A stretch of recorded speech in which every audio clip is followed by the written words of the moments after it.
even for some of you, some of the national labs do have like K through 12 or high school teacher programs, internship programs to get you some exposure. And, they're generally going to be paid positions, and a great way to get some of that exposure and tell your students what you learned and everything else. So check those opportunities out. So talk a little bit about, cyberspace, cybersecurity, and it's one of these things that I think becomes a challenge sometimes is what do we even mean? And why do we use the word cybersecurity? The main reason we use the word cybersecurity is because someone started using it and they thought it sounded cool and they didn't want to go backwards and try and come up with something that was less cool. That's the main reason. A lot of people in cybersecurity don't necessarily think of cybersecurity so much. They think about specifically what they're doing. I'm doing network security, or I'm doing, information security or information systems security. But another big question that came up is cybersecurity one word or two words? For our master's program, it used to be two words. And then I was at a conference with a lot of educators, college educators and stuff. And I asked them, I polled them, I'm like, is it be one word or two words? And most people said one word. I'm like, okay. So then I had it changed in our master's degree. And I wanted it to be consistent. The point being is this terminology can get a little confusing. What is cyberspace, right? What is the web? What is the internet? And, I think it's one of these things that we just kind of learn over time, but it can become quite confusing, especially as we're trying to learn about it and teach others about it. And we'll talk more about that in just a moment. But thinking about the first hack, this is maybe one of the first hacks. Who really knows what the first hack was? But this is one of the more notable first hacks that we're aware of, at least, with Morse code being used, where a message was being sent trying to showcase a new technology, right? And there was what's called a man-in-the-middle attack. So in computer systems and networks, a man-in-the-middle attack is pretty common. It's a pretty well-known type of attack where basically you intercept a communication and then you can send a different communication acting like you're the person that it was supposed to come from. You can basically change what the message was. And that's an attack on integrity. Basically, is the information what we expect it to be or what it's purported to be? In a man-in-the-middle attack, the answer is no, it has been altered or changed in transit. But in this first instance with Morse code, it was changed and basically kind of some crude comments were put in its place. And that was one of the more notable first ones. Another interesting one is the phone phreaking whistle. And this was in a box of Captain Crunch cereal. It came with a whistle, and it was at exactly 2600 hertz. Well, I think many of you can appreciate that long distance used to be a pretty big barrier. Now that we all have, smartphones where long distance is included, at least to the United States, and now any time of the day, it seems kind of quaint. But I remember as a kid, even talking to my great-grandparents, and they lived in Eastern Washington. And it was like, okay, you got to kind of be quick about this. This is expensive, costing quite a bit each minute. But what they did is they used this whistle to basically trick the AT&T system to think that, open up a long distance line. And so people were able to get free long distance. There's other tricks that were done too, is where you could play the sound a coin would make going through a payphone. You play it back, and then the phone thinks that you've actually inserted a coin and get free long distance that way.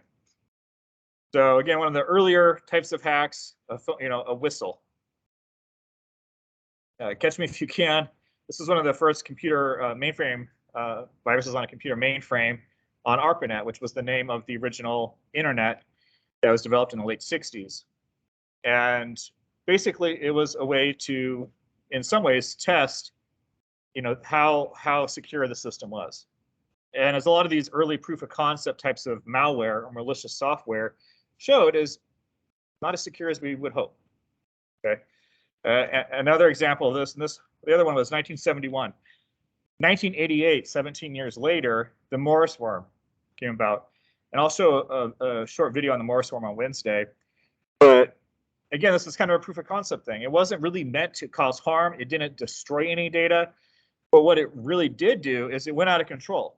It's supposed to have some fail safes built into it. The fail safes didn't work. And it was a type of malware called a worm, which means it's self-replicating. Going back to your childhood and thinking about, kids cutting worms and each worm going about its own way. Same kind of idea here. It's spread, but it's spread uncontrollably. And it actually brought a lot of the internet at the time down. Yeah. Oh, gosh, sorry. I thank you for saying something. I don't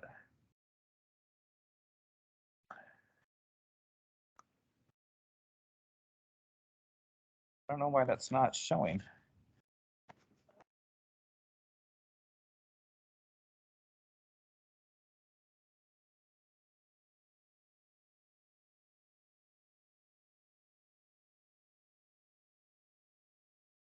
Yeah, I thought I had it up earlier. I'm not sure what.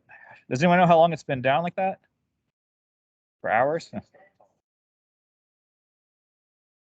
Okay, because I saw it up there when I was just about to start, but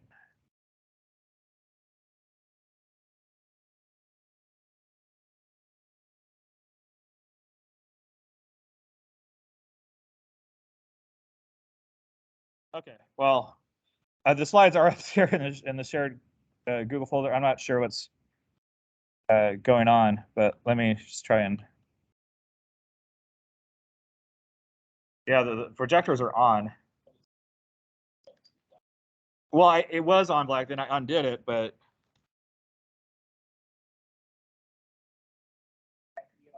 There we go. You did the unplug and plug it back in trick. All right. So the Morris worm, it was a great proof of concept, brought a lot of the network down. Morris got into pretty big trouble. People didn't seem to like that. They don't know how much damage it actually cost. The estimates range from thousands of dollars to perhaps millions, but it was a really big issue. And it was one of, I think, the first prosecutions under the Computer Fraud and Abuse Act, federal law. Yahoo email breaches, there's been lots of these. Really over 1 billion of these accounts have been compromised. And it's one of these things that, unfortunately, we kind of just aren't too surprised so much anymore. When we started hearing about the first major data breaches, does anyone remember the TJ Maxx data breach? This was a long time ago. I'm trying to think, 2007, 2004, somewhere around there, a long time ago. That was a really big deal. And the TJ Maxx stock price went way down. It took a long time to recover. But yes, it did recover. But one of the things that we see now is even if there is a hit in stock price, it always bounces back. Target data breach is a more recent example of a major data breach, but it's one of these things where, I don't know. They keep happening, and I don't know if there's just not enough consequences for these, large organizations or what exactly, but they keep occurring. And we'll talk more about why that is too and the challenges with that. Ransomware is another big one, and some of you in this room have no doubt been targeted by ransomware before. Very nasty type of malicious software. Okay, and what it basically does is it usually has multiple pieces of malware to get to the point where it can do what it intends to do on your computer, which is look for the most important files that things are to you. So look for JPEGs, look for movies, images, documents, you name it, anything that might be of value to you. And then it encrypts them and deletes the original. This kind of sucks. And then it has flash screens, and there's a little image of it right up there that it basically says, hey, if you want your files back, you need to pay this ransom. And it's using a cryptocurrency of some kind. And I've heard their customer service, and they're being kind of a loose term, is sometimes pretty good, that they want to help you get your files back. Sometimes they'll negotiate with you, sometimes they won't.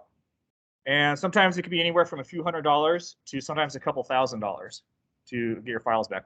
Now, this has happened to police stations. It's happened to hospital systems, the National Health System in the UK. It's happened to, and other entities. And a lot of these entities have paid.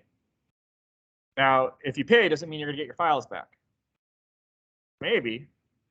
Now, the people that do this, and anyone can really do it. You can buy a ransomware kit on the dark web and start doing this yourself. Highly illegal. Okay, don't do it.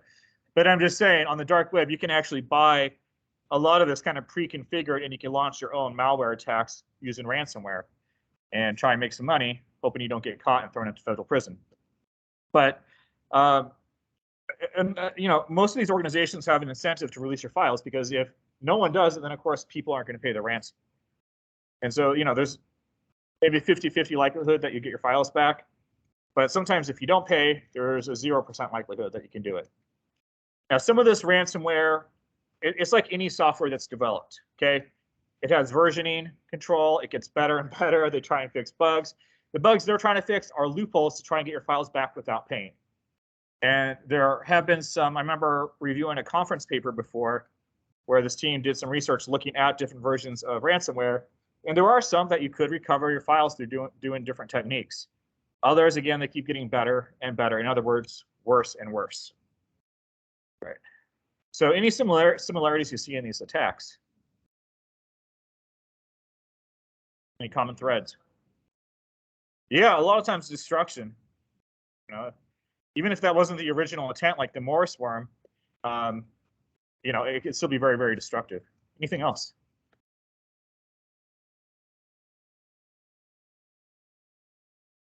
What's that? Data, yeah, a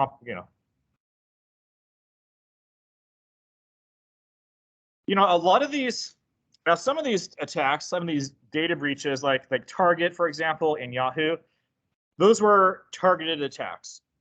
Now, the attacks that most of us would get on our computer for ransomware are what we call opportunistic attacks. In other words, they cast a wide net, hoping someone will have their computer infected by it, and they'll be able to profit from it. Whereas you look at Yahoo and Target, it was very coordinated. They were interested in Target. They were interested in Yahoo. And a lot of times when they have these, targeted attacks, they're using spear phishing. They're trying to get different privileges and credential sets so they can get into those specific systems. With opportunistic attacks, it goes back to that old saying, is if I'm in the woods with my friend and there's a bear, I don't have to be faster than the bear. I have to be faster than my friend. Well, same kind of idea if we're talking about just these opportunistic attacks. You don't have to be perfectly secure, but you have to be probably more secure than the average person. Then you're less likely, at least, to get attacked and become victim, your computer to become victim to some of this malware. Yeah. Sure.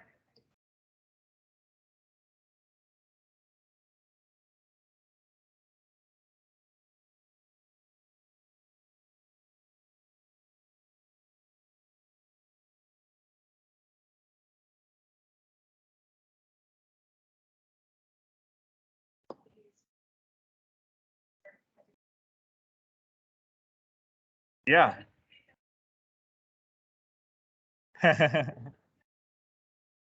Right.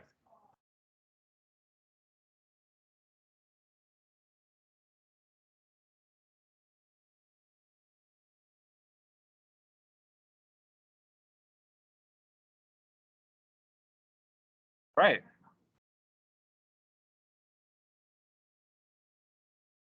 Yeah.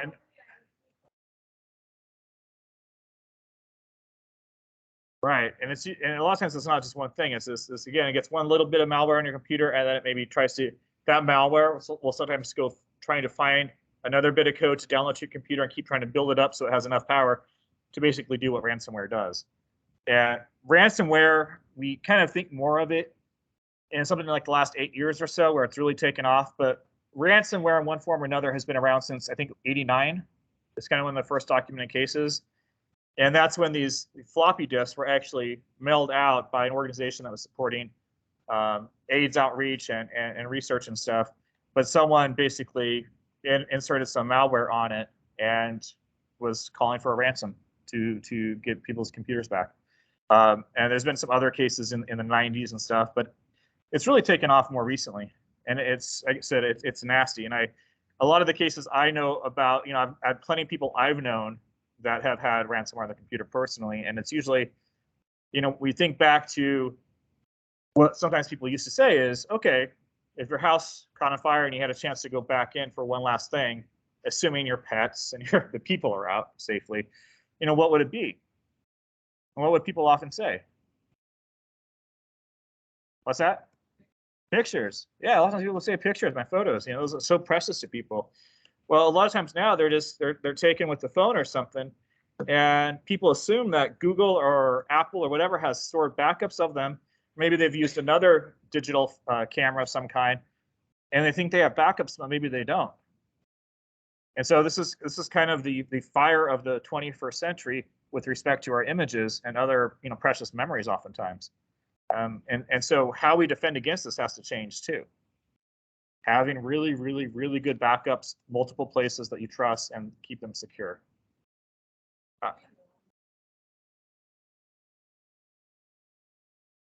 Yeah, we'll talk more about that on Wednesday. If you have good anti-malware software, most of it's pretty good at preventing that. But what she's talking about is, knowing if our computer is part of a botnet, is basically a zombie, part of a botnet army that can be controlled by another computer.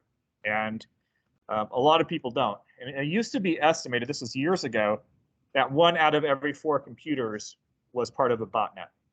And I don't know that it's that high now, but it is still an issue and still a concern.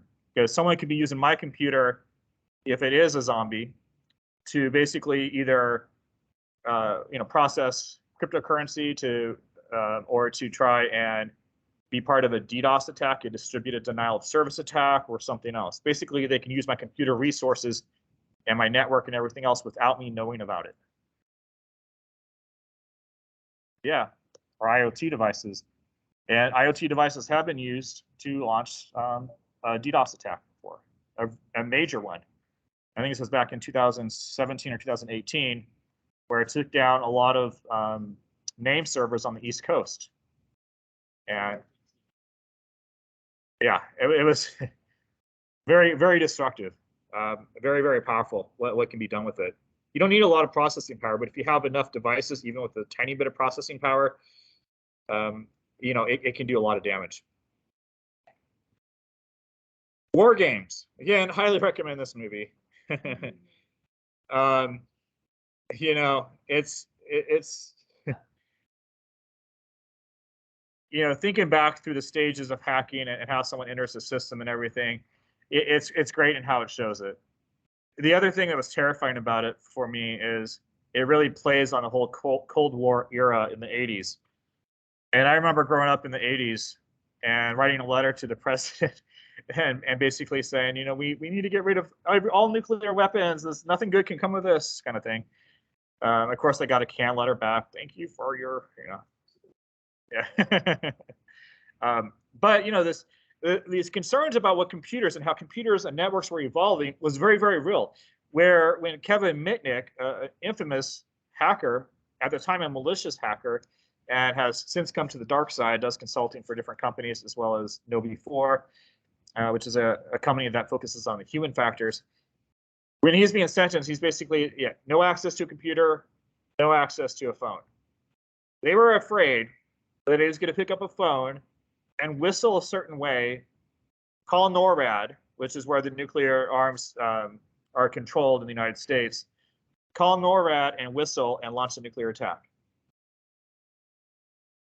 And a lot of this stemmed from the very fake, fictionalized depiction in war games, but it also helped feed into that growing concern about what would be possible with computers, technology, and something as deadly as nuclear weapons. And here we are today, right? Cyberspace, and here's just kind of a depiction of the difference. When we talk about the internet is what's been around for a long time. And it's kind of the earlier term. This is the network of networks. And this really started in the late 60s, was envisioned before then, but I think really first came online in 1968, I think, right around there. And the web itself, which is how we access information on web pages, and where we use HTML, hypertext markup language, that didn't come about till I think 92 when Sir Tim Berners-Lee invented HTML and the mechanism, that protocol, so we could exchange information through web browsers, right? And then cyberspace is kind of where we're at today. It's just kind of this general term that encompasses all these different devices, all these different types of networks, all these different kind of communication mechanisms, and so on. There's a little scavenger hunt for you to work on that, let me see if I can pull it up here.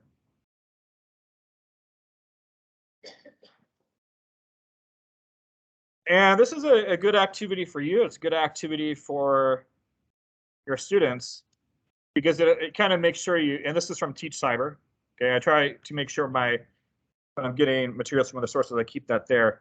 But this is good because it allows you for you and your students to kind of dig into different parts of the origins of the internet, cybersecurity, cyberspace.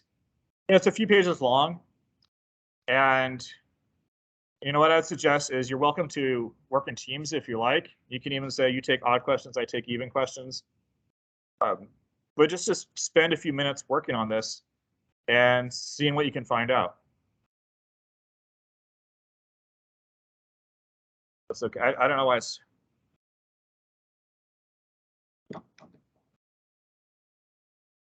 Let me try.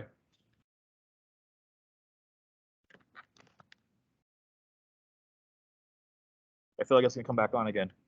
Yeah, this is all it is.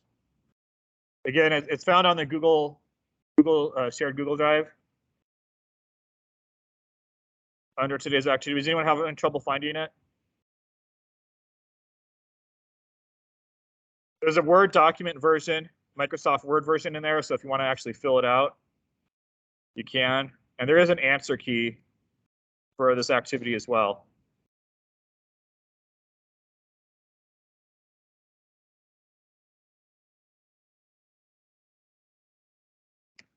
So we'll have a competition to see who can finish in 15 minutes.